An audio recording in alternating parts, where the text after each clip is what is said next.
tanggal 23 November nanti kita akan membuat sebuah konser 2 dekade kotak di Hall Basket Senayan. Nanti kami akan memberikan sajian yang memang pastinya akan berbeda sekali dengan sajian konser reguler biasanya kotak. Kami akan membawakan kurang lebih sekitar 20 lagu ya. Mendadak sorak ya, 20 lagu kotak, 24 lagu lah, kurang lebih 24 lagu kotak. Terus juga kami akan mengajak beberapa kolaborator juga untuk tampil di acara konser 2 dekade kotak. Dari sajian visual, lighting, panggung itu udah pasti berbeda, dan kita sangat excited banget ya untuk bisa tampil nanti di konser 2 dekade kotak ini. Apakah nanti Tantri nyanyi sambil terbang-terbangan kah, atau mungkin keluar kembang api dari gitarnya Bang Sela kah, atau seperti apa sih? Gimik nanti Ya. ya. Kalau gimmick, pokoknya keseluruhan konsep-konsep kita ini kita pengen engage. Kita pengen ada engagement antara kita yang di atas panggung dengan para penonton yang datang gitu. Jadi tadi yang Tante pas respon bilang ada Mas Aji, beliau adalah seorang healer. Jadi di salah satu lagu biasanya kan kalau namanya orang konser ya main handphone, ngerekam, loncat-loncat, nyanyi-nyanyi udah gitu kan. Tapi kita pengen di sini ada sesi di mana kita mengenal diri sendiri. Healing, bahasa Tante tadi healing. Jadi ada yang dibawa nanti sepulang konser itu ada cerita yang berbeda dibandingkan nonton konser kebanyakan. Untuk pemilihan lagunya sendiri kan kotak ini kan banyak nih lagu-lagunya. Untuk pembawaan di konser ini seperti apa pilihan lagunya? Kalau dari segi lagu kita pasti research dulu by data, kira-kira berapa lagu, kayak katakanlah sekitar 10 lagu teratasnya yang memang hitsnya kotak di beberapa platform digital. Terus juga nanti kita akan bawain beberapa lagu-lagu yang memang tidak pernah kami bawakan di panggung reguler biasanya. Terus ya dari segi aransemen pun pasti akan berbeda, karena bagian musik nanti Bapak Sela yang akan berbicara. Kita akan membawa suasana yang tadi sempat coba bilang, kotak itu kan memang apa adanya ya, kotak yang dilihat sehari-hari gitu. Kita kepengen membawa suasana yang memang intim aja buat teman-teman yang memang pengen datang dan kurang lebih tahu bagaimana basicnya kotak di sosial media doang ataupun pernah ketemu sama kita. Kita pengen mereka hadir dan merasakan bagaimana sih vibe-nya kotak sudah sampai di usia 20 tahun ini gitu. Itu semua ya. Untuk titik terendah dan titik tertinggi, maksudnya 20 tahun ini kan banyak perjalanan naik sampai turun. Titik terendah dan titik tertinggi dari kotak sendiri apa di 20 tahun ini? Buang aja udah mulai. Mikir dulu soalnya. Sebenarnya sih perjalanan kami itu kan memang sebenarnya dinamis banget ya. Punya perjalanan yang dibilang lurus banget juga enggak, pastilah ada berantemnya, ada miskomnya, ada beda pendapatnya dan segala macam gitu. Apalagi kita punya egosentris yang cukup berbeda-beda gitu. Dan akhirnya kalau misalnya ditanya titik terendahnya, mungkin hampir setiap fase pendewasaannya kotak tuh itu merupakan titik-titik poin untuk akhirnya kita bisa sampai di titik paham satu sama lain gitu. Jadi kayak misalnya sampai sempat pernah ada momen di mana aku memutuskan untuk hampir mau keluar waktu itu ya. Itu hampir mau keluar karena memang satu hal yang memang komunikasi kurang baik lah saat itu. Jadi di situ tapi dapat momen juga diingetin sama Allah, ada tragedi kalau boleh di flashback tahun 2018 itu aku bentrokan sama gitar Sela. Jadi sempat bocor hampir sekitar 2 cm dengan dekat mata, itu bisa hampir buta dan segala macam. Itu jadi kayak yang wah, kayaknya nggak boleh sesombong itu, nggak boleh terlalu egois sama anak-anak yang lain di aku. Jadi aku nggak bisa berpikir kalau misalkan kayaknya kalau keluar itu adalah bukan suatu keputusan yang tepat. Pikirku seperti itu. Akhirnya kita memutuskan untuk sama-sama saling berkomunikasi dengan baik, dan di situ adalah bukan titik terendah sekaligus titik baliknya kotak untuk bisa melihat bagaimana ternyata musik kami itu harus lebih dewasa lagi. Bagaimana cara pola pikir kami terhadap musik, terhadap band ini sendiri menjadi sesuatu yang lebih dewasa lagi. Tadi ada yang menarik juga soal komunikasi sampai akhirnya janjian untuk hamil itu seperti apa sih? Maksudnya pembahasannya gitu sampai akhirnya tujuannya mungkin apakah memang kalau emang hamilnya barengan gitu biar vakum 1 tahun gitu, bukan prosesnya gitu. Sampai akhirnya kepikiran kayak gitu tuh gimana gitu, mungkin kenapa sampai akhirnya kepikiran itu tuh? Enggak sih. Jadi gini, waktu pas lagi pertama kali yang berinisiatif untuk menikah itu kan awalnya Cua, gitu. Cua mau nikah terus kemudian aku sama Cua dulu. Cua tahun bulan apa sih? 2004. 2014, sorry. 2014. Ya, 2014 ini bulan. Ini nggak sih. 2014 bulan September. Terus akhirnya aku sama Mas Aldi sama suamiku ngomong, cuma bulan September udahlah sekalian aja di tahun yang sama gitu. Jadi biar nanti pun kalau memang kita hamil ya kurang lebih akan berdekatan. Doanya sih seperti itu waktu itu. Cuman kita nggak pernah tahu kan, ternyata memang yang namanya doa ya terjadi gitu. Dia hamil beberapa kali tapi sempat keguguran, belum rezeki. Tapi memang akhirnya malah ditemuinnya di waktu yang tepat gitu. Di saat aku hamil, Cua pun ikutan hamil. Jadi anak kita pun berdekatan gitu. Lebih kepada iri hati ya. Wah udah nikah nih, gue mau nikah gitu. Oh udah hamil, gue harus hamil. Gitu enggak sih. Jadi memang lebih ke doanya kita sih, dan tanpa sengaja mungkin setiap kali kita ngomong ditanya sama wartawan atau siapapun, kalian kapan nikahnya? Ya nanti yang penting libur cuti-cuti bareng gitu. Itu kan sebenarnya kata-kata yang ternyata iseng-iseng tapi diijabah gitu. Jadi memang cutinya pun barengan, kurang lebih sama gitu. Anak-anak kita dua anak juga sama, cewek cowok semuanya. Aku rasa jodoh ya. Enggak, dua wanita ini sama dikarunianya. Aku juga dikaruniai juga sama. Oh barengan ya? Anaknya program juga sama, cowok cewek, umurnya berdekatan, hampir semua sama. Memang itu yang dinamakan jodoh-jodoh itu bukan berarti jodoh dalam pasangan, tapi jodoh dalam sebuah tim. Ini menurut aku ini jodoh. Oh berarti bertiga-tiga promilnya barengan ya? Enggak sih. Kita tanya pasangan masing-masing. Saya nggak tahu kalau suami saya ya. Jangan sama suami Cua. Iya.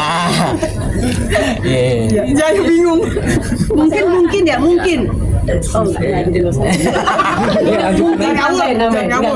Mungkin kenapa bisa barengan? Satu karena memang jodoh, udah rezeki dari yang di atas. Sama memang jadwal libur kita kan bareng. Biasanya capek kerja itu kita kan langsung mendapatkan Apa? karena kita liburnya bareng ya pasti kan langsung hubungan antara suami istri masing-masing kan jadi lebih kangen. Oh iya. Lebih dekat, lebih Adalah sering gitu. Bareng kabeh. Mas Sela sendiri kan karena di Jogja ya. Iya. Pasti kan 20 tahun maksudnya ada waktu rutin nggak sih untuk latihan, dan agak sulit nggak maksudnya waktu tinggal di Jogja gitu? Mungkin kalau ngomongin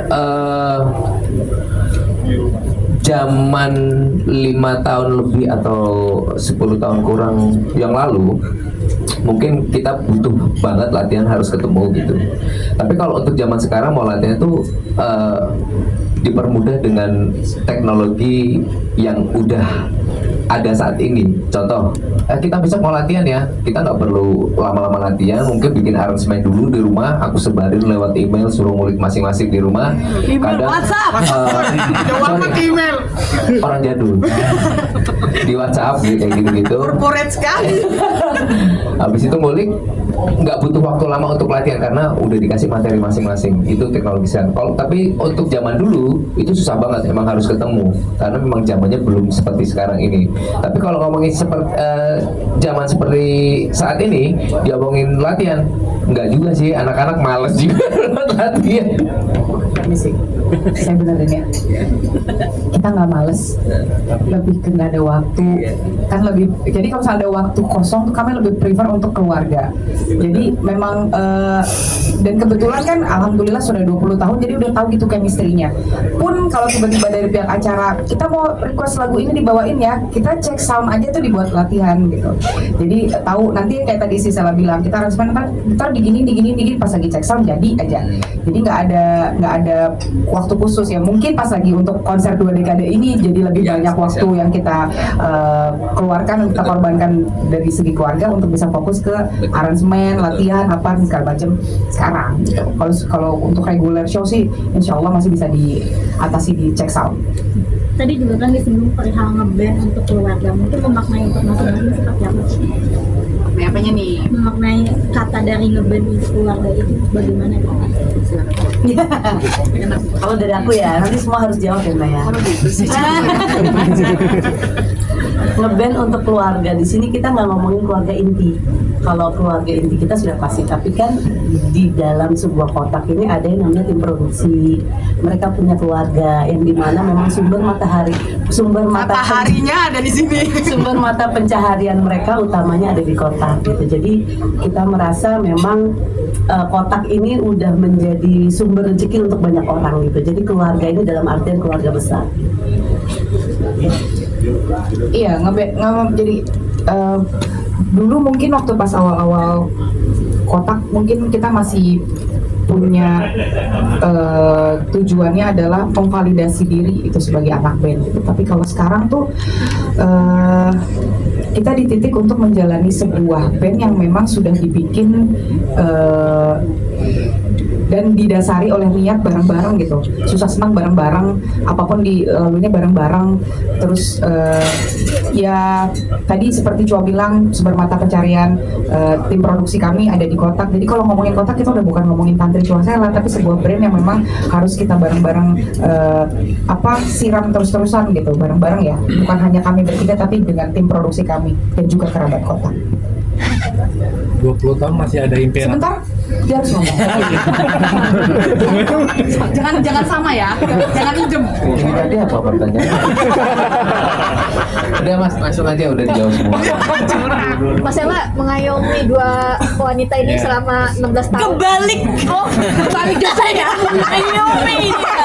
Gimana nih Mas di antara para ibu-ibu ini? Iya, yang tadi dibahas ya, kotak itu melalui banyak lika-liku, banyak ngelewatin kerikil tajam-tajam. Intinya kita saling mengerti aja, komunikasi diperbaiki itu betul. Jangankan kita bertiga, kita sama yang satu kandung aja kalau komunikasi nggak baik juga hubungannya. Apalagi yang tidak satu keluarga, satu kandung.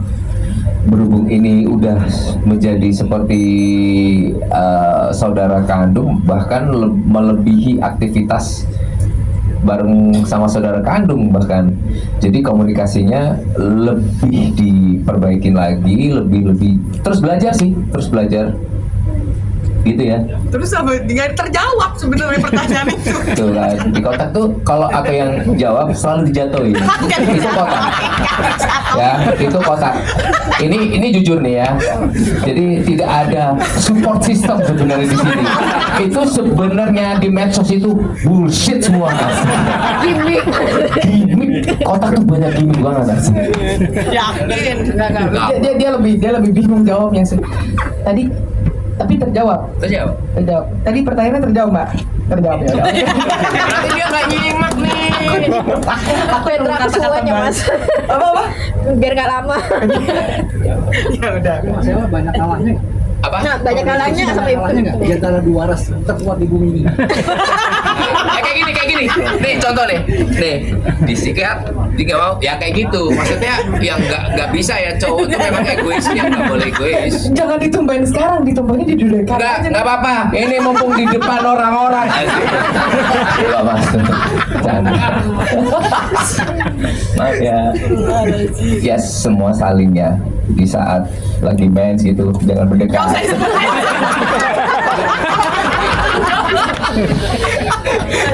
Kalau saya lagi nggak enak, lagi moodnya nggak enak ya mereka menjauh gitu aja. Tapi banyak halanya sih. Sama deh kayaknya. Sih benar. Rata. sama-sama saling sebenarnya. Dia tahu lah, dia paham maksudnya bagaimana siklus seorang wanita pas lagi haid pasti ada mood yang kurang baik. Dia menjauh jauh banget pokoknya. Yang harus dari backstage-nya di mana dia minta tempat yang berbeda. Sama ya, kalau wanita kan pas lagi haid sudah menjauh. Kalau Sela lagi banyak kegiatan di Jakarta, kita yang harus menjauh karena sudah lama nggak ketemu istri. Ya. Iya. Pening nih kepala.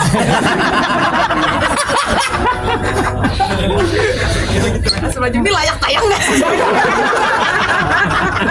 Diedit ya. Lagi live. Tapi masih ada impian apa sih dari Kotak sendiri yang pengen dicapai gitu, masih ada nggak sih di 20 tahun ini? Pengen Apa sehat, sudah semua Mas. gitu? Pengen sehat. Kalau ditanya impian, sejujurnya kita tinggal ngalir aja sih Mas. Kalau terlalu ambisius, capek sekarang kita tuh. Jadi kayak di titik yang udah deh kita ngikut aja. Pun ada bonus, ya kita nikmatin bonusnya. Misalnya entah kolaborasi dengan siapa, ataupun memang ada misalnya kayak sekarang bikin konser 2 dekade aja baru kepikiran 4 bulan lalu. Bukan yang kepikiran dari kapan tahu gitu, dari setahun yang lalu. Jadi kita capek, kita sudah di titik yang kayak pengen ini kayak ngejarnya tuh ke capek gitu. Kita pengen nikmatin aja bermain musik dengan happy, bermain musik berkarya dengan menciptakan karya yang memang minimal orang lain tuh punya impact yang memang besar buat hidupnya gitu, tuh jadi kayak priceless aja buat kita gitu. Nah, nggak tahu di faktor usia kami yang sekarang, bukan usia Kotak ya, tapi di usia kami yang sekarang kayak lebih pengen menjalani hidupnya tuh lebih tenang aja, nggak mau yang banyak kerasa kerusuh. Apa sih? Kerasa kerusuh ya, banyak yang dipengenin gitu. Jadi kita nerimo aja sekarang. Dikasih ini ya alhamdulillah, nggak dikasih ya minta. Kan doa. Oke. Ya harapan kami. Ya oke. Ya harapannya. Promo ya, promo. Iya, bro. Nah ini boleh Mas, ditayangin Mas. Tadi nggak usah. Minta tolong Mas. Banyak yang nonton. Ya tolong ya, yang ini jangan jadi nih. Ya, Dong, BF. promo. Tolong ya. Ya, siap. Jangan ditaruh credit title nih. Tapi pas iklan credit title. Oh iya. Iya. Ya buat semua yang nonton hari ini, jangan lupa untuk nonton konser 2 dekadenya Kotak tanggal 23 November di Hall Basket Senayan. Tiketnya masih ada tapi terbatas sekali. Silakan langsung beli di loket.com. Kita ketemu nanti di tanggal 23 November dengan engagement, dengan suatu tampilan konser yang memang Berbeda. memorable. Sampai jumpa kerabat Kotak, sampai jumpa penikmat musik Kotak.